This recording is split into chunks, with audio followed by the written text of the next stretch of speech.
খাউফুন আলাইহিম ওয়ালা হুম ইয়াহজানুন। আল্লাহ বলেন, ও বান্দারে সাবধান সাবধান সাবধান, যারা আমার বলি আছে, যারা আমি আল্লাহর বন্ধু হয়ে গেছে, যাদেরকে আমি বন্ধু হিসেবে স্বীকৃতি দিয়েছি, ওই বন্ধুরা এদের দুনিয়ার মধ্যে কোনো ভয় নাই, আখিরাতের মধ্যে কোনো ভয় নাই। এমনকি কিয়ামতের ময়দানের মধ্যে সবাই যখন ইয়া নফসি ইয়া নফসি বলবে, ওই কঠিন মুহূর্তের সময়ও আমার যারা বন্ধু আছে কোন রকমের সমস্যার সম্মুখীন হবে না, কোন রকম বিপদের মধ্যে পড়বে না, এমনকি তারা পেরেশান হবে না, কোন রকমের চিন্তা ভাবনা পর্যন্ত আমার যারা বলিয়েছে কিয়ামতের ময়দানে তাদের এরকম চিন্তা ভাবনা পর্যন্ত হবে না। জোরে বলি সুবহানাল্লাহ। যারা আমার বলি হয়ে গেছে, যাদেরকে আমি বন্ধু হিসেবে স্বীকৃতি দিয়েছি, আমার ওই সমস্ত বন্ধুদের মুখাম এত উঁচুতে উঠে গেছে, তারা দুনিয়ার মধ্যে যেমন ছিল তোমরা মনে করেছো তোমাদের মতো মানুষ, তোমাদের মতো চালচলন যেহেতু, সেজন্য তোমরা মনে করেছো ওই বলি উনি তোমাদের মতো একজন সাধারণ মানুষ। কিন্তু আল্লাহ বলেন, ওই আমার ওই ওলিতে ওলি যিনি আমাকে রাজি করতে পেরেছে, যিনি আমার বন্ধু হয়ে গেছে, উনি এমন মর্তবার অধিকার হয়ে গেছে, কিয়ামতের ময়দানে সকল যখন ইয়া নফসি ইয়া নফসি বলবে, সেই দিন কঠিন মুহূর্তের মধ্যে পর্যন্ত তারা কোন রকম চিন্তা ভাবনা থাকবে না। জোরে বলি সুবহানাল্লাহ। সালাতুন ইয়া রাসূলুল্লাহ সালামুন ইয়া। শুধু তাই নয়, আমার আল্লাহ পাক রব্বুল আলামিন এই যারা আল্লাহর মকবুল ওলি আছে, এই ওলিদের উসিলায় আমাদেরকে গুনাহ মাফ করে দে, আমাদের থেকে অনেক মুসিবত এই ওলিদের উসিলায় আল্লাহ আমাদের থেকে নিয়ে যায়। আমার রাসূল ইরশাদ করেন, ইন্নাল্লাহা লা ইয়াদফাউ বিল মুসলিমিস সালিহি মিআত আহলি বাইতিন মিন জিরানিল বালা।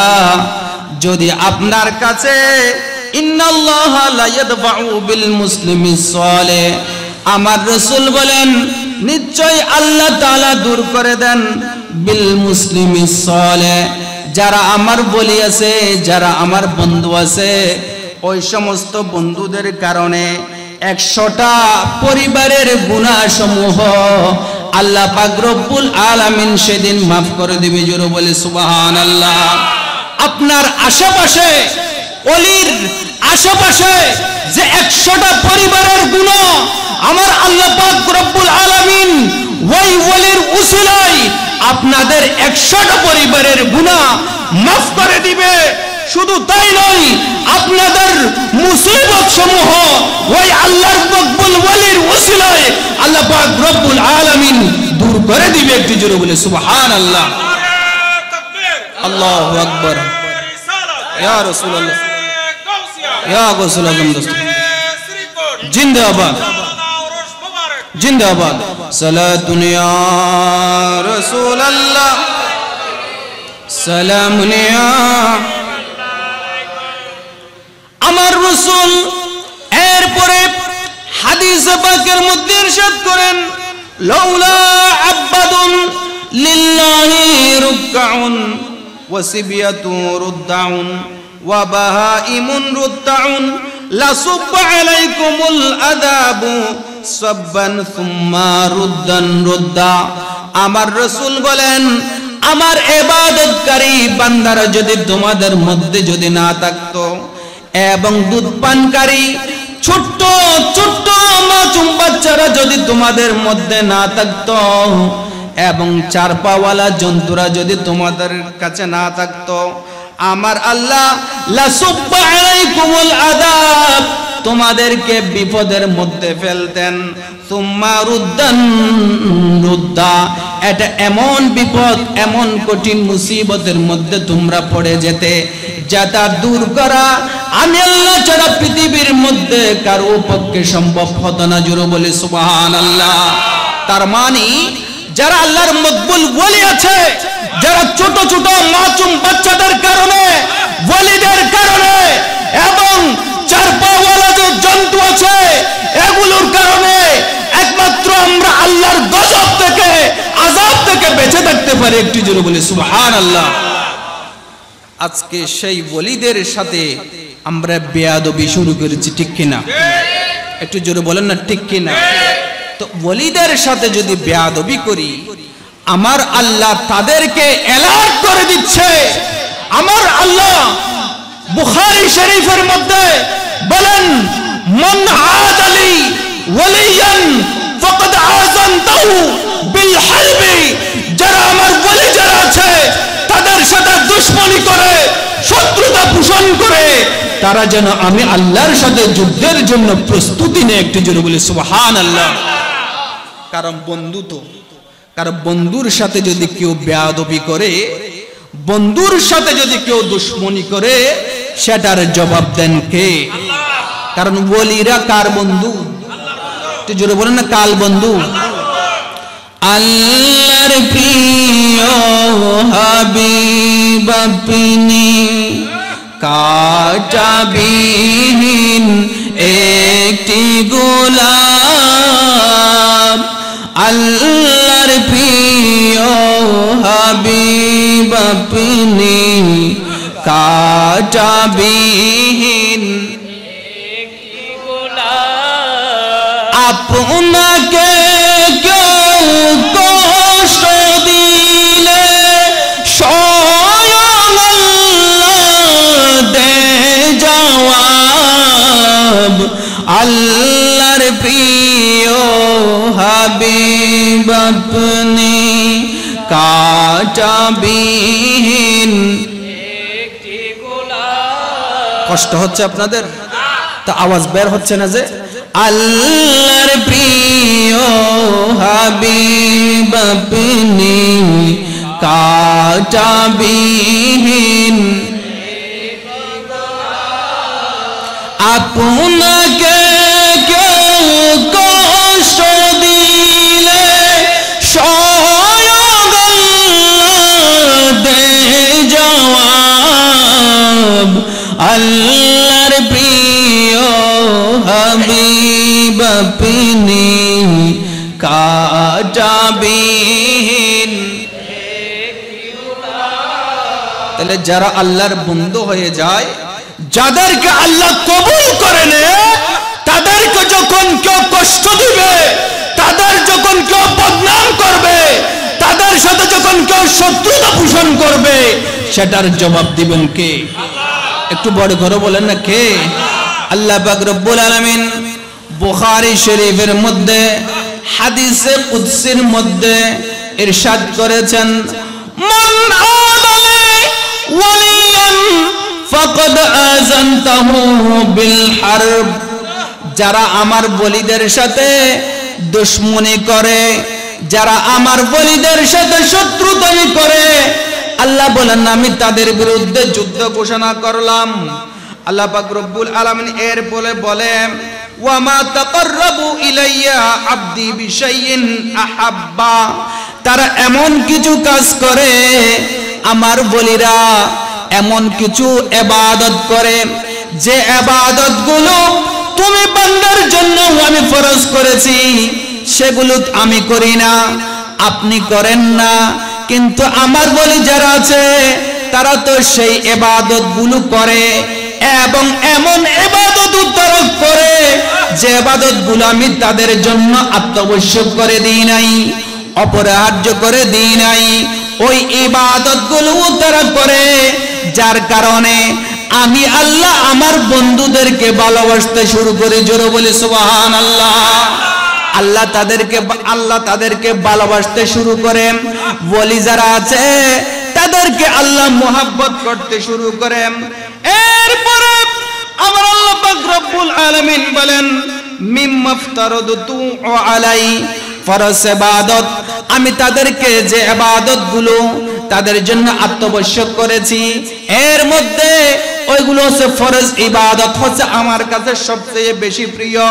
ওয়া মা ইয়াজালু আব্দি ইয়াতাকাররাবু আলাইয়া বিন নওয়াফিল, ফরজ ইবাদত তো কখনো ছাড়ে নাই। এর পেছনে পেছনে আমার যারা ওলি আছে এরা নফল ইবাদতের মাধ্যমে আমি আল্লাহর কাছে চলে এসেছে। চিৎকার দিয়ে বলি সুবহানাল্লাহ। তাহলে তারা ফরজ ইবাদত কখনো তরক করে নাই। আমার মতো মানুষ, আপনার মতো মানুষ কখনো ঘুম থেকে উঠে নামাজ পড়তে পারি না, আমরা 30টা রোজা পরিপূর্ণ করে রাখতে পারি না, কিন্তু যারা আমার বন্ধু আছে তারা তো সেগুলো ছাড়ে নাই, বরং এর সাথে সাথে এর পাশাপাশি তারা নফল ইবাদত করে আমি আল্লাহর একেবারে কাছে চলে এসেছে। একটি জোরে বলে সুবহানাল্লাহ। তাহলে আমার বলিরা নফল ইবাদতও ছাড়ে নাই। কিন্তু আর আমার মতো মুসলমান, আপনার মতো মুসলমান নফল ইবাদত তো দূরের কথা, ফরজ ইবাদতের কোনো খবর নাই। ঠিক কিনা? একটু জোরে বলেন না, ঠিক কিনা? এরপরে আমার আল্লাহ বলেন হাত্তা উহিব্বা, এই যখন তারা নফল ইবাদত করে, অতিরিক্ত কাজ যখন করে, অতিরিক্ত ডিউটি যখন তারা করে, আমি আল্লাহ তাদেরকে ভালোবাসতে শুরু করি। এরপরে ফাইদা আহবাবতুহু, আমি আল্লাহ যখন ভালোবাসতে শুরু করি, আমি আল্লাহ যখন তাদেরকে ভালোবাসি, আমার আল্লাহ তখন বলেন কুনতু সামাউল্লাযী ইয়াসমাউ বিহি, তারা যে কান দিয়ে শুনে ওই কানগুলো আপনার মতো আমার মতো কান নয়।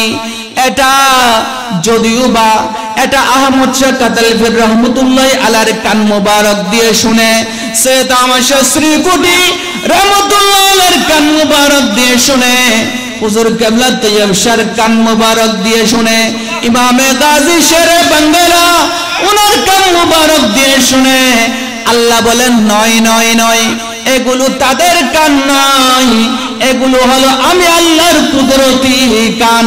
চিৎকার দিয়ে বলি সুবহানাল্লাহ।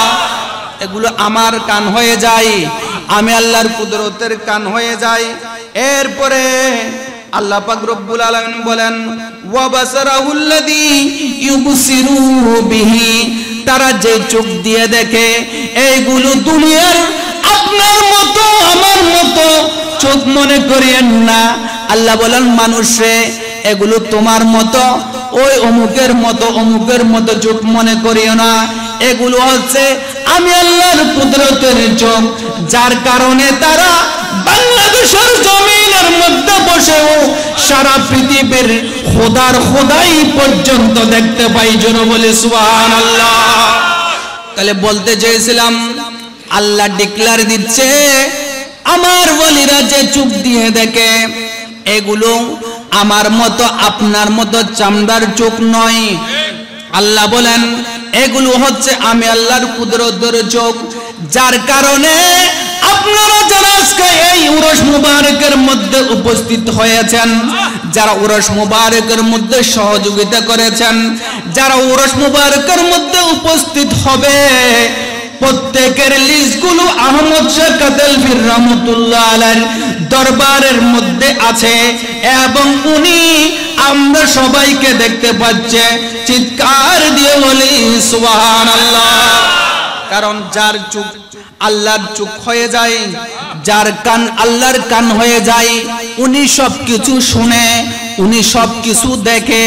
শুধু তাই নয়, আমরা আল্লাহ পাক রব্বুল আলামিন বলেন ওয়ায়াদাহুল্লাতী ইউবতিশু বিহা, তারা যে হাত দ্বারা ধরে, এগুলো তুমি দুনিয়ার হাত মনে করিও না, এগুলো আমার মতো আপনার মতো হাত মনে করিও না। আল্লাহ বলেন তারা যে হাত দিয়ে ধরে, এগুলো আমি আল্লাহর কুদরতের হাত হয়ে যায়। সেই জন্য তো তারা হাত দিয়ে ইশারা করলে সব কিছু তাদের হাতের মধ্যে এসে যায়। চিৎকার দিয়ে বলি সুবহানাল্লাহ। তাহলে তাদের হাত আল্লাহর কুদরতের হাত হয়ে যায়, তাদের চোখ আল্লাহর কুদরতের চোখ হয়ে যায়, তাদের কান আল্লাহর কুদরতের কান হয়ে যায়। শুধু তাই নয়, আমার আল্লাহ এরপরে বলেন ওয়ারিজুলাহুল্লাতী ইয়ামশি বিহা, তারা যে পা দিয়ে হাঁটে এটা আমার মতো আপনার মতো কোনো পা নয়।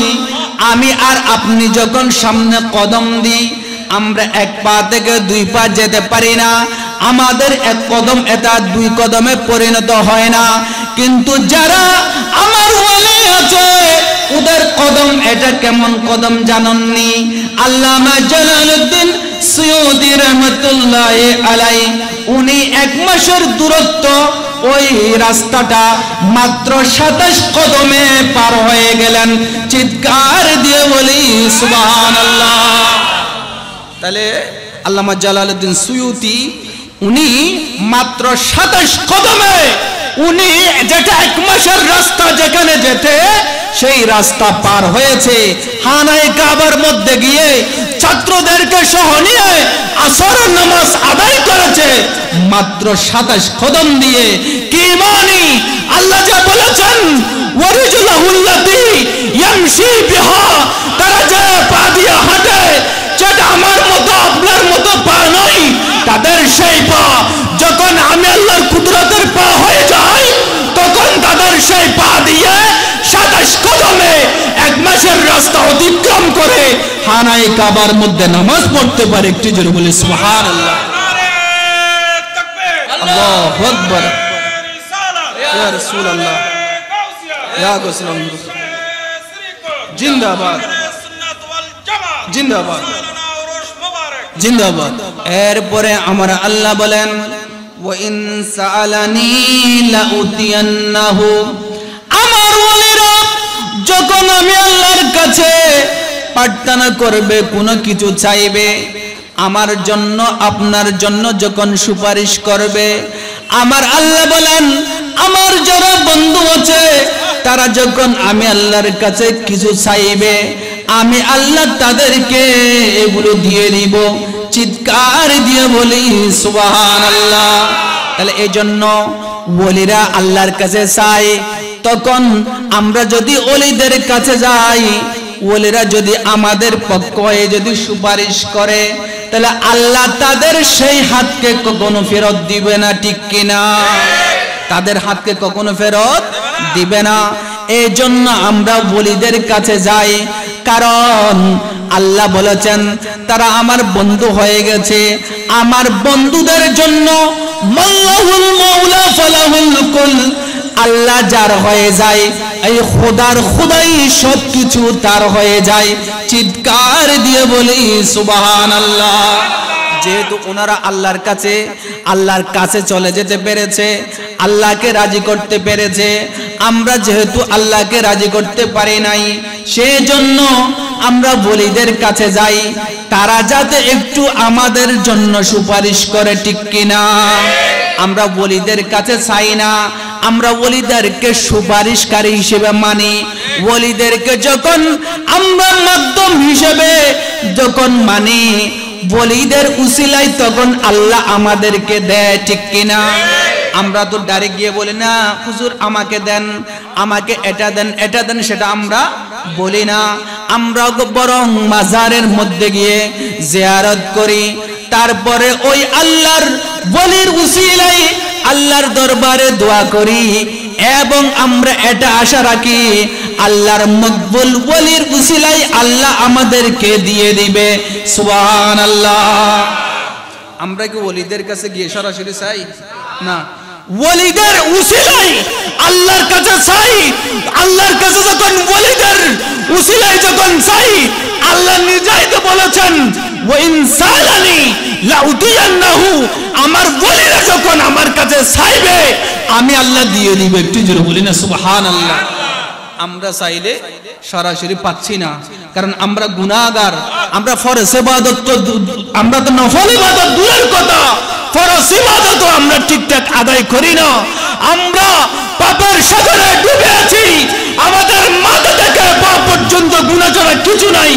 সেজন্য আমরা যাদেরকে আল্লাহ কবুল করেছে তাদের দরবারে যাই, একটু তারা যেন আমাদের পক্ষ হয়ে সুপারিশ করে, সেটার জন্য। ঠিক কিনা? অনেকে বলে আমরা মাজারের মধ্যে গিয়ে মাজার তো সরাসরি চাই, বল কথা। এটা তারা বুঝে না, জানে না, চোখে দেখেও না, এবং তারা এটা গীবত করে, অপবাদ দেয়, ঠিক কিনা?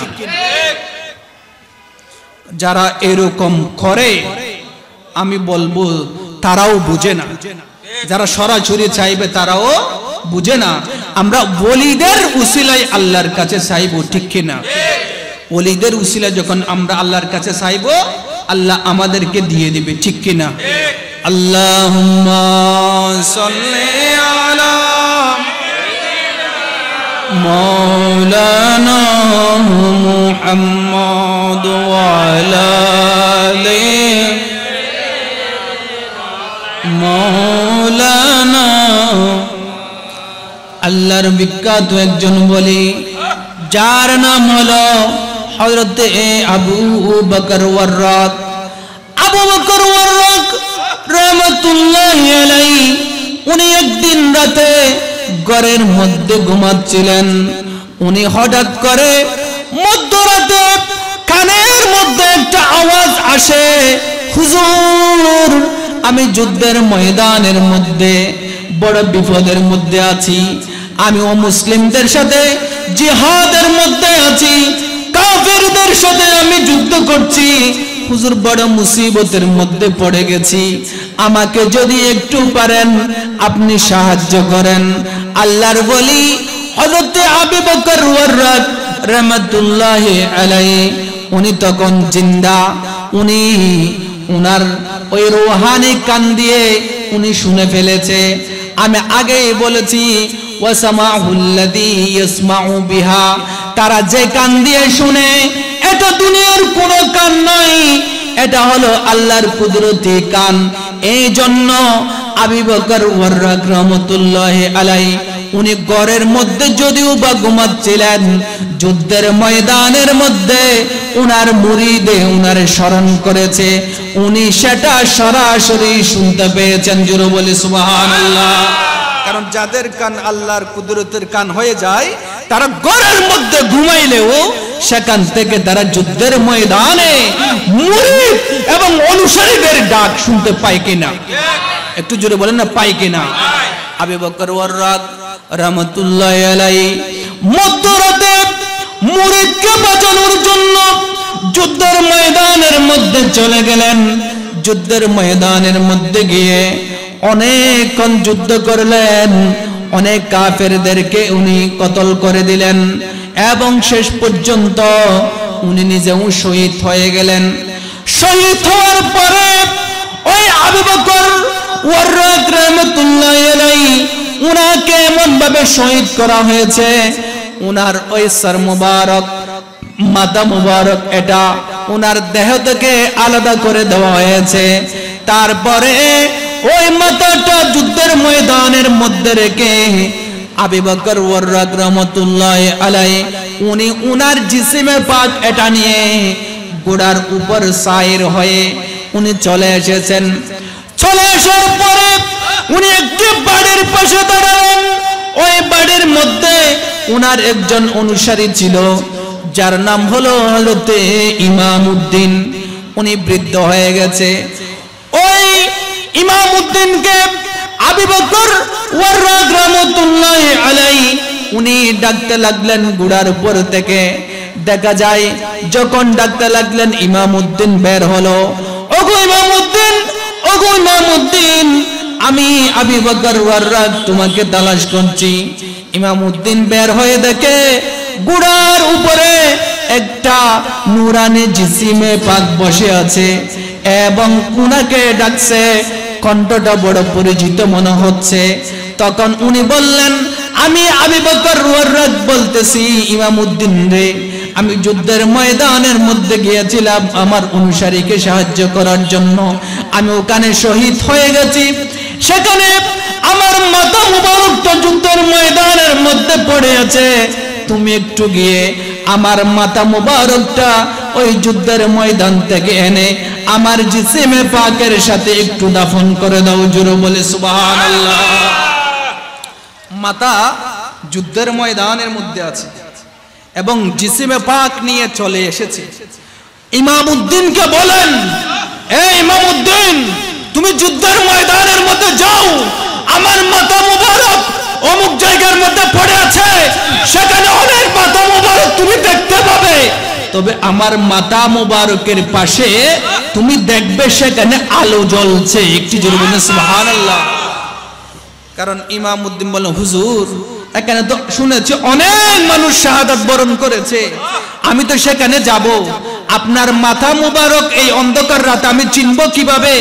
তখন আবু বকর ওয়াররাক বলেন, তুমি যুদ্ধের ময়দানের মধ্যে যাবে, অন্যান্য মাথা মুবারকের মতো আমারটাও পড়ে আছে, কিন্তু ব্যতিক্রম হলো আমার মাথার পাশে আল্লাহর নূরানি আলো জ্বলবে। একটু জোরে বলেন সুবহানাল্লাহ। তুমি যেখানে আলো জ্বলবে ওই মাথা মুবারকের পাশে যাবে, মাথা মুবারকের পাশে গিয়ে ওই মাথাটা এনে আমার জিসিমে পাকের সাথে তুমি দাফন করবে।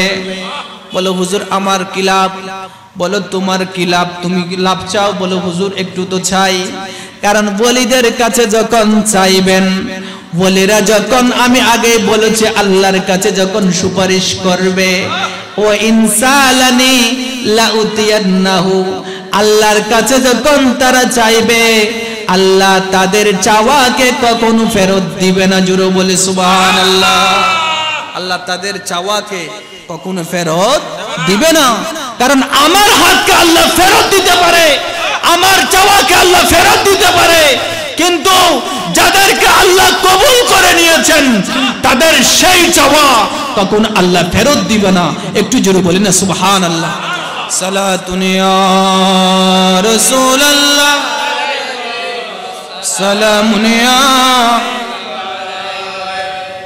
ইমামউদ্দিন যুদ্ধের ময়দানের মধ্যে চলে গেলেন। যুদ্ধের ময়দানে যাওয়ার পরে সেখানে দেখে বিক্ষিপ্তভাবে অনেকগুলো মাথা ছড়িয়ে ছিটিয়ে আছে। ইমামউদ্দিন যুদ্ধের ময়দানের মধ্যে হাঁটতে হাঁটতে হাঁটতে দেখা যায় এক প্রান্তে একটা মাথা মুবারকের পাশে আলো জ্বলছে। সুবহানাল্লাহ। ইমামউদ্দিন বলেন, আমি ওই মাথা মুবারকের কাছে গেলাম, বড় যত্ন সহকারে আমি মাথা মুবারকটা নিয়ে চলে আসলাম। আসার পরে আমি আবু বকর ওয়াররাকের সাথে দেখা করলাম। আবু বকর ওয়াররাক বলেন, এখনো কিন্তু মৃত, কারণ যারা আল্লাহর বলি তারা মরা নয়, বরং তারা জীবিত। চিৎকার দিয়ে বলি সুবহানাল্লাহ।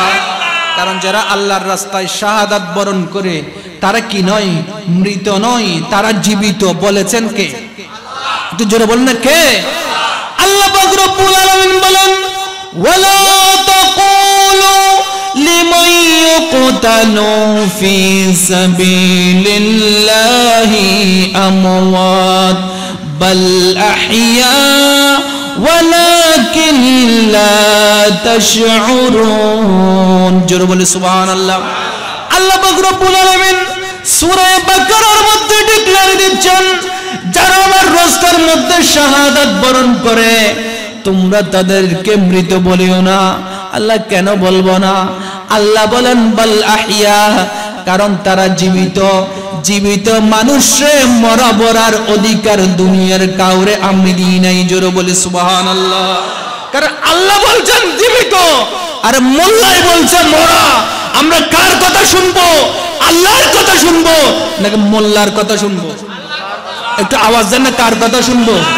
আল্লাহ বলেন তারা বাল আহইয়া, তারা জীবিত। সূরা আলে ইমরান শরীফের মধ্যে আমার আল্লাহ পাক রব্বুল আলামিন বলেন, ওয়ালা তাহসাবান্নাল্লাযীনা কুতিলু ফি সাবিলিল্লাহি আমওয়াত, যারা আমার রাস্তার মধ্যে শাহাদাত বরণ করে তোমরা এই সূরা বাকারার মধ্যে বলে মরা বলবে না, মৃত বলবে না। আর সূরা আলে ইমরান শরীফের মধ্যে গিয়ে বলেন, ওয়ালা তাহসাবান্নাল্লাযীনা কুতিলু ফি সাবিলিল্লাহ, যারা আল্লাহর রাস্তায় শাহাদাত বরণ করে তোমরা তাদেরকে মৃত বলে ধারণাও করিও না। জোরে বলে সুবহানাল্লাহ। সূরা বাকারার মধ্যে বলেন, আল্লাহ বলেন যে তোমরা মরা বলিও না, আর ইমরানের মধ্যে বলেন মরা বলার ধারণাও করিও না। আল্লাহ কেন করব না? আল্লাহ বলেন বাল আহইয়া, তারা জীবিত, ইনদা রাব্বিহিম ইউরযাকুন, শুধু জীবিত তাই নয়, তাদেরকে আমি আল্লাহ রিজিক প্রদান করি। একটু জোরে বলেন না সুবহানাল্লাহ। তারা কবরের মধ্যে বসে বসে আমি আল্লাহর পক্ষ থেকে রিজিক পাই। একটু জোরে বলেন না সুবহানাল্লাহ। সেজন্য আমরা আবু বকর ওয়াররাক, উনি মরানে জিন্দা। একটু জোরে বলেন না মরানে জিন্দা। তবে সেটা হচ্ছে হায়াতে বারজাখি, হায়াতে বারজাখি। উনারা সেখান থেকে আমাদেরকে দেখতে পাই। একটু জোরে বলেন সুবহানাল্লাহ। এখন ইমামউদ্দিনকে আবু বকর ওয়াররাক রাহমাতুল্লাহি আলাইহি বলেন তুমি কি চাও? বলে হুজুর আমি তো বিয়ে করেছি কিন্তু সন্তান তো হয়নি। হুজুর আমি বৃদ্ধ হয়ে গেছি কিন্তু এখনো পর্যন্ত আমার সন্তান হয়নি। একটু যদি আল্লাহর কাছে দোয়া করতেন আমি ইমামউদ্দিনকে যেন একটা সন্তান দেয়। চিৎকার দিয়ে বলি সুবহানাল্লাহ।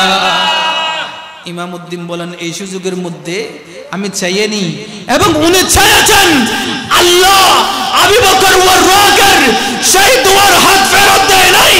সেই আবু বকর ওয়াররাকের প্রার্থনাতে চাওয়াতে আল্লাহ ইমামউদ্দিনকে বৃদ্ধ বয়সের মধ্যে সন্তান দান করলেন। একটু জোরে বলেন না সুবহানাল্লাহ।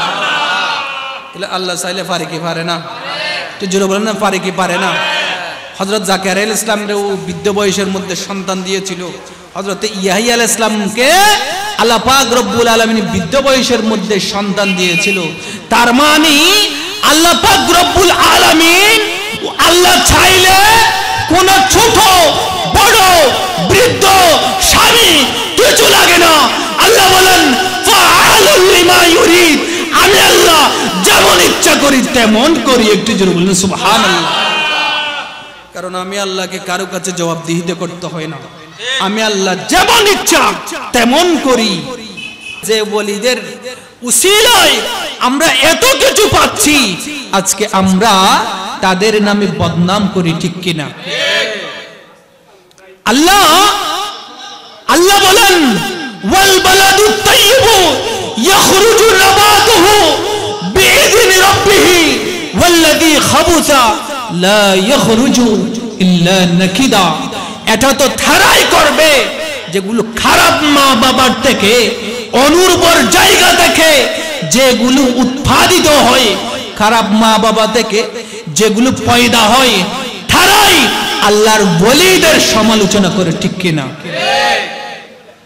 এজন্য সন্তানকে সঠিক শিক্ষা দেওয়া এগুলো মা বাবার হক, ঠিক কিনা?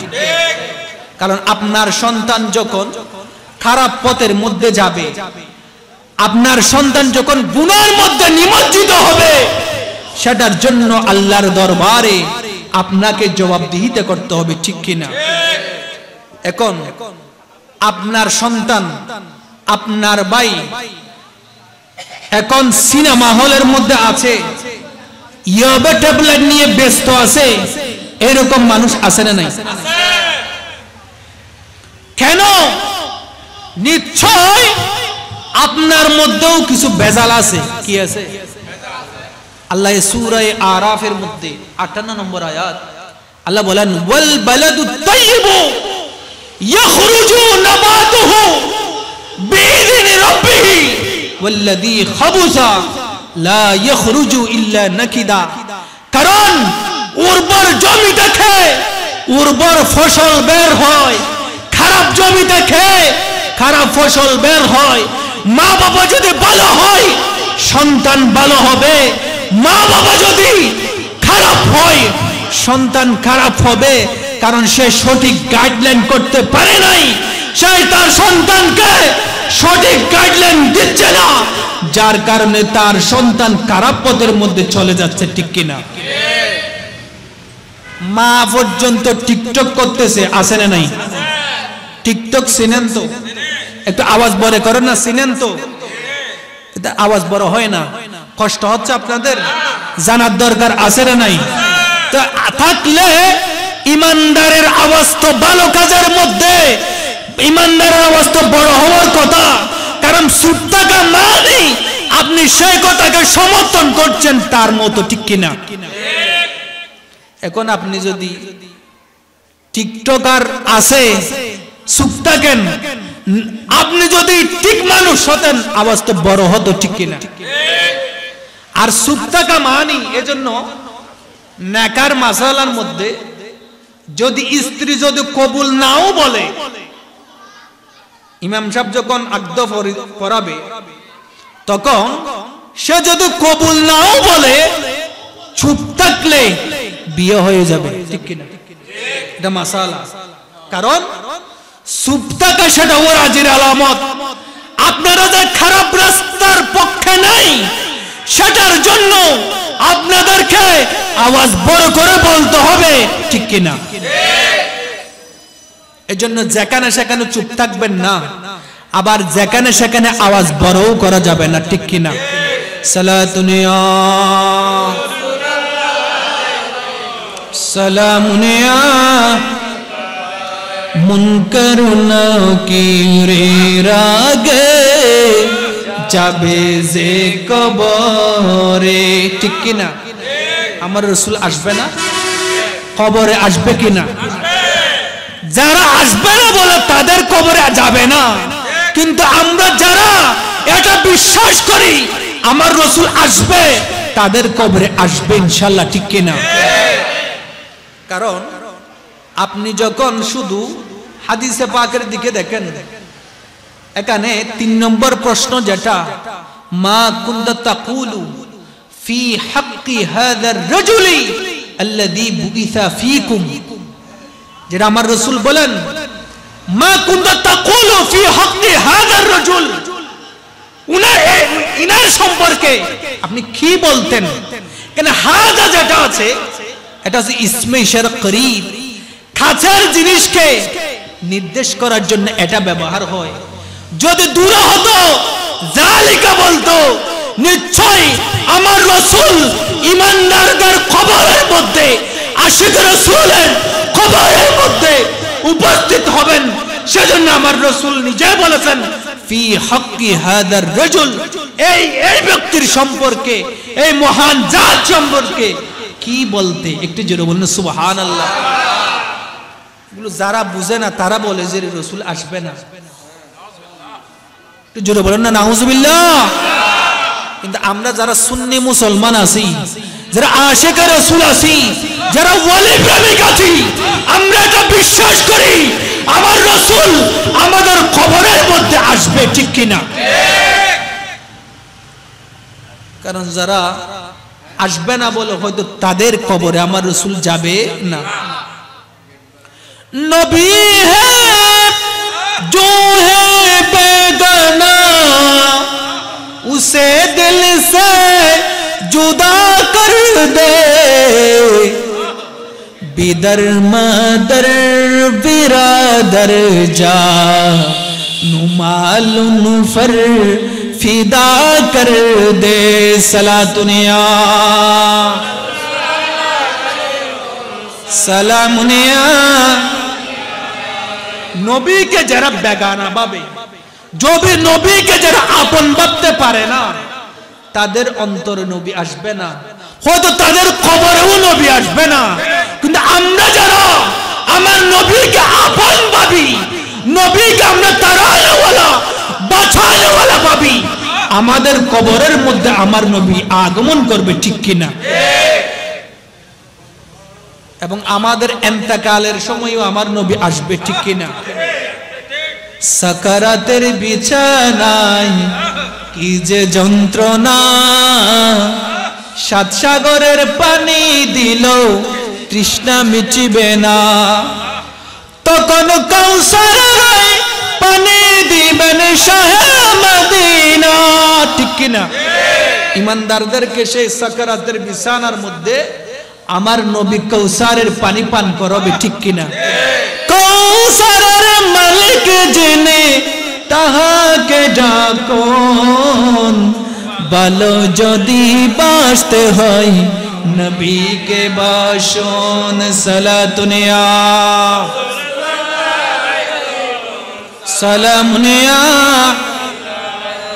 তাহলে আমার নবী এখানেও থাকবে এবং কিয়ামতের ময়দানে সবাই যখন এই দিক ওদিক ছুটাছুটি করবে, ইয়াউমা ইয়াফিরুল মারউ মিন আখিহি ওয়া উম্মিহি ওয়া আবিহি ওয়া সাহিবাতিহি ওয়া বানিহি লিকুল্লি ইমরিন মিনহুম ইয়াউমাইযিন শানুন ইউগনি।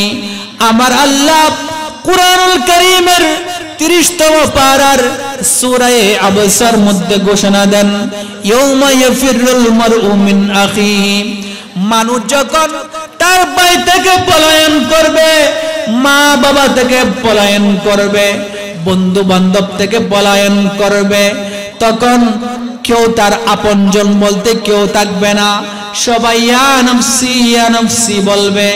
আল্লাহ পাক রব্বুল আলামিন বলেন, কেউ আপনাকে সেদিন বাবা হিসেবে পরিচয় দিবে না, মা হিসেবে আপনাকে পরিচয় দিবে না, ভাই হিসেবে আপনাকে পরিচয় দিবে না, সবাই ইয়া নাফসি করবে। সেই দিন আমাকে আপনাকে যিনি আপন করে নেবেন উনি হলেন মদিনাওয়ালা নবী। চিৎকার দিয়ে বলি সুবহানাল্লাহ। হযরত আনাস রাদিয়াল্লাহু তাআলা আনহু বলেন, ইন্নী আসআলু মিনকা শাফা ইয়া রাসূলুল্লাহ। কিয়ামতের ময়দানে মানুষ সবাই যখন দিক বিদিক হয়ে ছুটাছুটি করবে, কেউ যখন কাউকে পরিচয় দিবে না, আমি সেই দিন কঠিন মুসিবতের সময় আপনি রাসূলের সুপারিশ কামনা করি। আমার রাসূল বলেন, ইন্নী ফাইলুন, আনাস আমি তোমার জন্য সুপারিশ করব। আনাস রাদিয়াল্লাহু তাআলা বলেন, তাতলুবু ফাইলুন ইয়া রাসূলুল্লাহ। কিয়ামতের ময়দানে সবাই তো এদিক ওদিক ছুটাছুটি করবে, মানুষ তো কেউ কাউকে পরিচয় দিব না, তখন আমি আপনাকে কোথায় তালাশ করব? আমার রাসূল বলেন, তাতলুবুনি ইনদাল হাউস। মানুষ সবাই যদিও বা চিন্তিত থাকবে, এদিক ওদিক ছুটাছুটি করবে, কিন্তু এরপরেও যারা আমি রাসূলের প্রেমে জীবনকে উৎসর্গ করত, যারা মিলাদুন নবীর মাহফিলের মধ্যে উপস্থিত হতো, যারা 5 ওয়াক্ত নামাজ আদায় করত, যারা 30টা রোজা পালন করত রমজান শরীফের মধ্যে, ওই সমস্ত আশিক রাসূল, নবী প্রেমিক, ওলি প্রেমিক, আল্লাহ প্রেমিক বান্দাদেরকে, আমার উম্মতদেরকে আমি সেই দিন হাউজে কাউসারের পানি পান করাবো। চিৎকার দিয়ে বলি সুবহানাল্লাহ। আনাস রাদিয়াল্লাহু তাআলা আনহুকে আমার রাসূল বলেন, তাতলুবুনি ইনদাল হাউস, আমাকে হাউজে কাউসারের পারের মধ্যে তালাশ করবা, আমি সেখানে থাকব। ফাইল্লাম আজিদকা ইয়া রাসূলুল্লাহ, সেখানে যদি আপনাকে না পাই আপনাকে কোথায় তালাশ করব? আমার রাসূল বলেন, তাতলুবুনি ইনদাল মিজান, আমি রাসূল সেই দিন মিজানের মধ্যে উপস্থিত থাকব। আমার রাসূল গুনাহগার উম্মতের আমলনামা কিভাবে আমল করা হচ্ছে, কিভাবে ওজন করা হচ্ছে, আমি এগুলো চেক করব। সেই দিন আমার উম্মতদেরকে কিভাবে আমার উম্মতের আমলনামা ওজন করা হচ্ছে আমি এগুলো দেখব। সেই মিজানের পাল্লার মধ্যে যদি আনাস তুমি যাও, আমি রাসূলকে পেয়ে যাবে। চিৎকার দিয়ে বলি সুবহানাল্লাহ। আমার রাসূল একই সাথে সেদিন হাউজে কাউসারের পারে থাকবে, আবার মিজানের পাল্লার যেখানে আমাদের আমলনামা ওজন করা হবে সেখানেও থাকবে। এরপর আনাস রাদিয়াল্লাহু তাআলা বলেন, ফাইল্লাম আজিদকা ইয়া রাসূলুল্লাহ, সেখানেও যদি আপনাকে না পাই আমি আপনাকে কোথায় তালাশ করব? আমার রাসূল বলেন, তাতলুবুনি ইনদাস সিরাত, যেখানে আমার উম্মতেরা মুসিবতের মধ্যে পড়ে যাবে, পুলসিরাতের পার, পুলসিরাতের ফুলটা যখন পার হতে হবে নিচে জাহান্নাম থাকবে, চুলের চেয়ে চিকন, খুরের চেয়ে ধারালো, এমন কঠিন মুসিবতের সময় কিভাবে আমার উম্মতরা ওই পুলসিরাতের সেতু পার হবে সে চিন্তার মধ্যে যখন মগ্ন থাকবে, আমি সেই দিন ওই পুলসিরাতের পারের মধ্যে গিয়ে আমার উম্মতদেরকে টেকনিক শিখাই দিব, কিভাবে এই সেতুটা পার হতে হয় চিৎকার দিয়ে বলি সুবহানাল্লাহ। তার মানে আমার রাসূল সেদিন উম্মতকে যারা আশিক রাসূল আছে, যারা সুন্নি মুসলমান আছে, যারা রাসূলের আদেশ অনুযায়ী চলেছে, তাদেরকে আমার রাসূল হাউজে কাউসারের পানিও পান করাবে, মিজানের পাল্লার মধ্যে সহযোগিতাও করবে, আবার পুলসিরাতের সেই সেতু পার হতেও সহযোগিতা করবে। একটু জোরে বলেন না সুবহানাল্লাহ। তাইলে তার মানে আমরা যারা আজকে এখানে উপস্থিত হতে পেরেছি নিশ্চয় আমরা বড় ভাগ্যবান, ঠিক কিনা? সেজন্য যারা আল্লাহর ওলিদের সাথে বিদ্বেষ পোষণ করে আমরা তাদের কথা শুনবো না। আমরা সব সময় আল্লাহর ওলিদের সাথে একটা ভালো সম্পর্ক রাখবো এবং আল্লাহর ওলিদের উসিলায় আল্লাহর কাছে চাইবো, নিশ্চয় আল্লাহ আমাদেরকে দিয়ে দিবে। একটু জোরে বলেন ঠিক কিনা? এজন্য আমরা সবাই আজকে যারা এখানে উপস্থিত হতে পেরেছি নিশ্চয় বড় ভাগ্যবান। আমি আপনাদেরকে আর কষ্ট দিচ্ছি না, যেহেতু এখানে বিভিন্ন অ্যারেঞ্জমেন্টের ব্যবস্থা করা হয়েছে, বিভিন্ন তাবরুকাতের ব্যবস্থা করা হয়েছে। অতি স্বল্প সময়ে যা কিছু বলেছি যদি কোনো কষ্ট পেয়ে দেখেন মাফ করে দিবেন এবং আল্লাহর ওলির সাথে সব সময় ভালো সম্পর্ক বজায় রাখবেন। তাহলে আপনি আশা করতে পারবেন আল্লাহর ওলি আপনার জন্য সুপারিশ করবে এবং সেই সুপারিশের উসিলায় আপনি জান্নাতের মধ্যে যেতে পারবেন। আল্লাহ আমাদের সবাইকে কবুল করে সবাই আমিন।